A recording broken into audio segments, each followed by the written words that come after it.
आप कोर्ट जाइए, जिसके पास भी जो डॉक्यूमेंट्स होंगे कोर्ट में फैसला होगा। तो जमीन पर जिस तरीके से इस पूरे विवाद को जिस तरीके से और ज्यादा एक्सपैंड किया जा रहा है, जिस तरीके से पत्रकारों के जरिए ये लड़ाई लड़ी जा रही है, तो मुझे लगता है कि शायद ये लड़ाई कोर्ट में लड़ी जाए तो ज्यादा बेहतर है, क्योंकि डीडीए का बोर्ड लगा है। तो जाहिर है डीडीए की जमीन, और सिर्फ एक वही जमीन नहीं है, उसके अलावा भी ओखला के अंदर कई हजार जमीनें ऐसी हैं जहां पर लोगों ने भी कब्जाई हुई हैं। इसी तरीके से जो अगर हम इधर कालिंदी कुंज चले जाएं तो ये पूरी पट्टी जो है जहां पर लोगों ने कब्जा किया हुआ है, तो वहां पर वो सब जमीनें जो है उत्तर प्रदेश सरकार की। आज लोग वहां पर अपना कुछ खोल करके और कुछ चला रहे हैं वहां पर, तो देखिए वो सब जमीनें जो है वो कब्जाई हुई, लेकिन है उत्तर प्रदेश सरकार की। जिस तरीके से ओखला के लोगों को कब्रिस्तान मिला जब अखिलेश यादव की सरकार थी, तो उन्होंने ओखला के लोगों के लिए, बहुत सारे ओखला के जो सोशल एक्टिविस्ट हैं, यहाँ के जो नेता हैं, बाशिंदे हैं, वो उत्तर प्रदेश सरकार से, अखिलेश यादव जी से अपील की, और ओखला को इतना बड़ा, और खास करके शाहीन बाग को इतना बड़ा कब्रिस्तान मिला, तो किसकी ज़मीन थी वो, और वो खाली पड़ी थी। ऐसी बहुत सी ऐसी ज़मीनें हैं। ये है कि ओखला के वेलफेयर के लिए ये ज़मीन किस तरीके से कारगर साबित हो सकती है।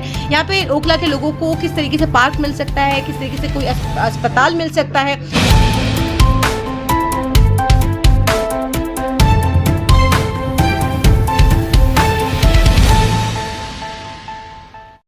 हेलो दोस्तों, इंडिया की न्यूज़ में आपका स्वागत है। इस टाइम हमारे साथ मौजूद हैं एडवोकेट आरफा खानम। आरफा जी, ओखला के अंदर इस टाइम एक ज़मीन को लेकर काफ़ी विवाद चल रहा है, और उसके बाद डीडीए ने अपना उस पर बोर्ड लगा दिया, मालिकाना हक जताया है।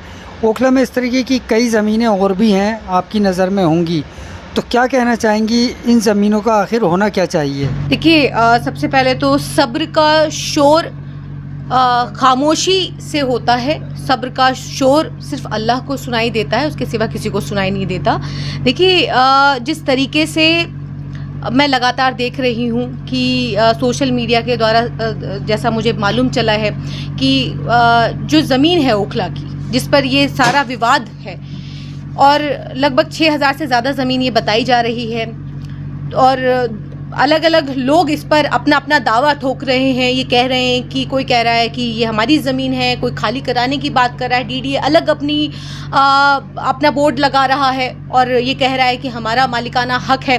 तो देखिए, जिस तरीके से मैं देख रही हूँ कि लोग अलग अलग तरीके से प्रेस कॉन्फ्रेंस कर रहे हैं, लोग पत्रकारों को बुलाकर कहीं कोई सोलो कर रहा है, कहीं कोई प्रेस कॉन्फ्रेंस कर रहा है। तो देखिए, ये लड़ाई इस तरीके से नहीं लड़ी जाती है। जिस तरीके से इतनी बड़ी ज़मीन की अगर बात है ओखला की, तो वो देखिए ये सारे मामले जो हैं वो कोर्ट कचहरी में चलते हैं। जिस तरीके से डॉक्यूमेंट्स लगातार दिखा रहे हैं कि वो कह रहे हैं कि ये डॉक्यूमेंट्स जो हैं ये असली डॉक्यूमेंट्स हैं, उनके पास कोई डॉक्यूमेंट्स नहीं है। दूसरी पार्टी कहती है कि हमारे पास पूरे सबूत हैं, हमारे पास डॉक्यूमेंट्स। तो देखिए, इस तरीके से ये लड़ाई यहाँ नहीं लड़ी जाएगी।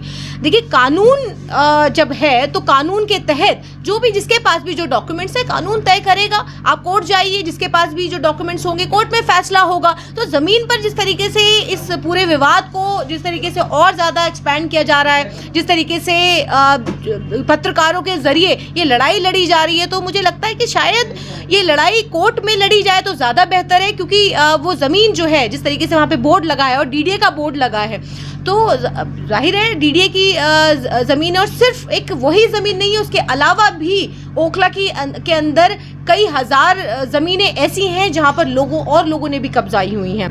ठीक है, तो सिर्फ एक इसी ज़मीन का मामला नहीं है, यहाँ पर और भी ऐसी ज़मीनें हैं जो सरकार की ज़मीनें हैं, तो उस पर जाहिर है कि उस पर कार्यवाही हो। जिस तरीके से इस ज़मीन की अगर बात करते हैं, तो इस ज़मीन ओखला के लोगों के लिए की ज़मीन है, ओखला के काम आनी चाहिए, अस्पताल बने, पार्क बने। तो डीडीए ने जिस तरीके से बोर्ड लगाया है, तो ये साफ जाहिर है कि डीडीए की नज़र आ रही है ज़मीन, क्योंकि पूरे लश्कर के साथ जिस तरीके से डीडीए आती है और अपना बोर्ड लगा के चली जाती है, तो इसमें देखिए, और जो लोग कह रहे हैं, अपना दावा ठोक रहे हैं इसके ऊपर कि भाई हमारी ज़मीन थी, अपने जो पेपर लेकर के आप ये आते हैं और कहते हैं कि भाई हमारी ज़मीन है, तो कोर्ट जाएं, कोर्ट से देखिए, कोर्ट में अपना दावा पेश करें, और फिर उसके बाद वहाँ से ऑर्डर लाएं, और फिर देखिए, अगर आपकी ज़मीन है तो आप ही को मिलेगी। यहाँ पर बहुत सारी ऐसी ज़मीनें हैं कि जो उत्तर प्रदेश सरकार की ज़मीन, जैसे मैं अगर बात करूं कि यहाँ पर आप देखिए पुलिस स्टेशन जो है, ये पूरी वो जो तमाम जो ज़मीनें हैं वो वहाँ पर पूरी खाली पड़ी हैं। और हम जिस तरीके से ओखला के लोगों को कब्रिस्तान मिला जब अखिलेश यादव की सरकार थी, तो उन्होंने ओखला के लोगों के लिए, बहुत सारे ओखला के जो सोशल एक्टिविस्ट हैं, यहाँ के जो नेता हैं, बाशिंदे हैं, वो उत्तर प्रदेश सरकार से, अखिलेश यादव जी से अपील की और ओखला को इतना बड़ा, और खास करके शाहीन बाग को इतना बड़ा कब्रिस्तान मिला। तो किसकी ज़मीन थी वो, और वो खाली पड़ी थी। ऐसी बहुत सी ऐसी ज़मीनें हैं ओखला के अंदर जो उत्तर प्रदेश सरकार की है, तो वो सालों से खाली पड़ी है। जो कैनाल कॉलोनी पूरा हमारे यहाँ पर बसा हुआ है, वो पूरा उत्तर प्रदेश के अंदर आता है, और इन सब ज़मीनों की देख रेख जो है वो उत्तर प्रदेश सरकार करती है। और आप देखिए कि ये पूरा जो हम इस पट्टी के अगर उस साइड भी जाए, शाहीन बाग के ऑपोजिट साइड में भी, वहाँ पर भी कुछ ज़मीनें हैं जो उत्तर प्रदेश की है। यहाँ पर अगर हम आते हैं, जो नाला है शाहीन बाग का, इसके ऑपोजिट साइड भी उत्तर प्रदेश की ज़मीनें हैं। इसी तरीके से जो अगर हम इधर कालिंदी कुंज चले जाएँ, तो ये पूरी पट्टी जो है जहाँ पर लोगों ने कब्जा किया हुआ है, तो वहाँ पर वो सब ज़मीनें जो है उत्तर प्रदेश सरकार की है। आज लोग वहाँ पर अपना कुछ खोल करके और कुछ चला रहे हैं वहाँ पर, तो देखिए वो सब ज़मीनें जो है वो कब्जा हुई, लेकिन है उत्तर प्रदेश सरकार की। तो देखिए इस बात को कि अगर लचीलापन था, या देखिए ये लचीलापन नहीं था, कहीं ना कहीं देखिए DDA आई यहाँ पर अपना बोर्ड लगा के गई। और हम आज भी जहाँ पर उत्तर प्रदेश सरकार की जहाँ पे ज़मीनें हैं, आज भी देखिए ओखला के अंदर ज़मीनों की कमी तो है, और हम लोग लगातार इस पर हम लोग विचार भी करते रहते हैं, क्योंकि ओखला के लोगों को पार्किंग की बड़ी समस्या है।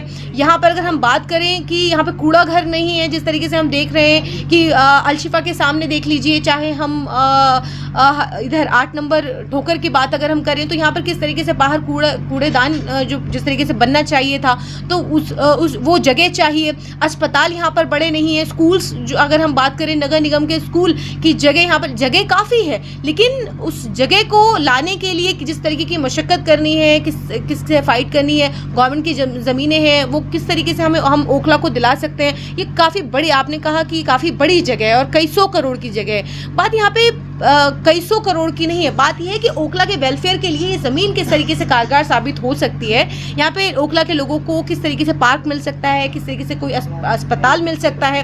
तो अगर इस तरीके की चीज़ें अगर ओखला के अंदर अगर बन जाए, तो ओखला के लोगों के लिए काफ़ी राहत साबित होगी। अब अभी तो बोर्ड लगा है, हम सब बिल्कुल इस पहल में DDA के साथ हैं कि अगर इस तरीके की अगर पहल की जाती है, इस तरीके का कुछ ऐसा ओखला के वेलफेयर के लिए किया जाता है, अस्पताल या पार्क या पार्किंग या कुछ इस तरीके का, जो भी ओखला के लोगों के लिए, यहाँ के जो बाशिंदे हैं उनके लिए बेहतर हो, उनकी बेहतरी के लिए यहाँ पे अगर कुछ किया जाए, तो जाहिर सी बात है बिल्कुल। और लेकिन यहाँ पर देखिए जो विवाद है, वो विवाद यहाँ पर ऐसा मुझे मालूम चला है कि किसी एक आदमी ने कई बार इस ज़मीनों को बेच भी दिया है।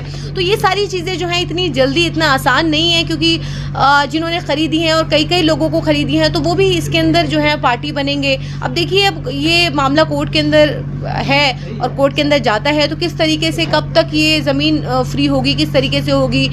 DDA अपना मालिकाना हक बता रहा है, लोग अपना मालिकाना हक बता रहे हैं, कौन सही है ये तो सब कोर्ट में फैसला होगा, कोर्ट से तय होगा।